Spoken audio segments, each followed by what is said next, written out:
Footy Show. I'm Brittani Stetina alongside Miro Gladovic. Today we're going to be talking about the yearly AFL Combines that have been going on for 5 years now.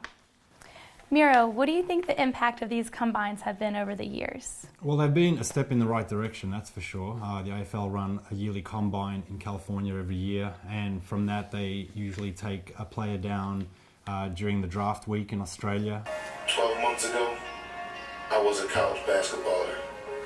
Tomorrow, I may be the first born and bred American to play AFL football. But currently we only have one player, American-born player, that's playing in the AFL, which is Mason Cox. Can you believe an American in his first game has just kicked the first goal on Anzac Day? It didn't happen. That didn't happen. And I go back to what I said previously and what I always reiterate. It's going to take more than just one player out of a yearly combine to raise the visibility of the sport in America and have a lot of other American athletes wanting to go. The first problem is, not a lot of Americans know about this sport. So if you don't know about Australian rules football, you can't make efforts to go there and play it. So I go back to what I said before, and this is reliant on the teams in Australia more so than the Australian Football League, because their business is running the league in Australia.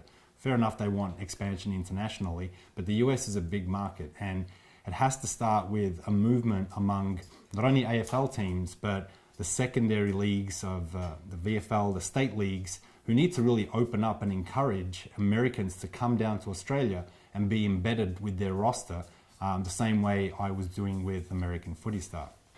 How many Americans are in the VFL? Well, last year we had 3 Americans, to my knowledge, that play in the VFL. But just to put it in perspective, there are around 13,000 clubs at all levels around Australia. Wow. So even having 3 in the VFL is not enough to kind of spawn a movement. And that's what we need.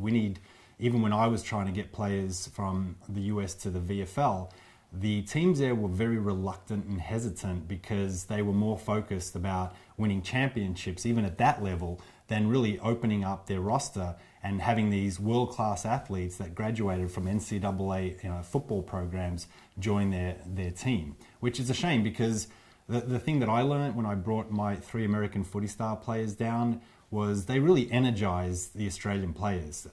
Their teammates were just all over them. They were inspired by them. They were galvanized. They really wanted them to do well. And it was just that level of camaraderie was lifted having these Americans because it was so novel to them. Billy's from LA. He lives in LA at the moment, but he's a running back. He spent, he was from Dixie State University, is that right? Utah. And specialised in the 100, 200, 400, is that right? Mm-hmm. Yeah. What do you bench? My max is 385. 385, which is kilos. Yeah. And 100 metres. How quick? What's your best? 10.6. 10.6. Yeah. Adam's getting a bit worried. Wednesday night, this is a man you've got to put on his ass. And that energy that I saw in the teams that they were with, Port Melbourne and Sandringham, that should be replicated in hundreds of teams around Australia. And when you have social media, all these guys are going to imagine if you had 100 American players that are playing in Australia and they're on social media every day saying, this is my experience, I kicked a goal today. Yeah. That's the way you kind of infiltrate the American market. And that's going to spawn a bigger movement in America of thousands of other athletes seeing this and getting realization that there's this incredible sport that they never knew about and that these pioneering Americans are down there playing it. That's going to make thousands of American players want to go down there and play footy at all levels, and that's how we raise the visibility of it here in the States. Now, do women play footy? They do actually. So the Australian Football League recently launched AFLW, which is the AFL Women's League, and they're just about to start their 2nd season. So the first year it was launched last year, it was a huge success. I remember watching the game on TV. I was down in Australia, and they packed out the stadium. It was 30,000 plus people watching the inaugural game of AFLW. I think we might see Meg Hutchins do that quite a bit throughout this game. Here's Garner for the opening goal. And there's a piece of history for Jazzy Garner. And that's another platform as well where potentially they can tap into the US because there's so many great female athletes coming out of college especially basketballers, that will not go to play professionally. Knowing that there is a national women's competition coming up is really exciting, and it's what gets me through every training session.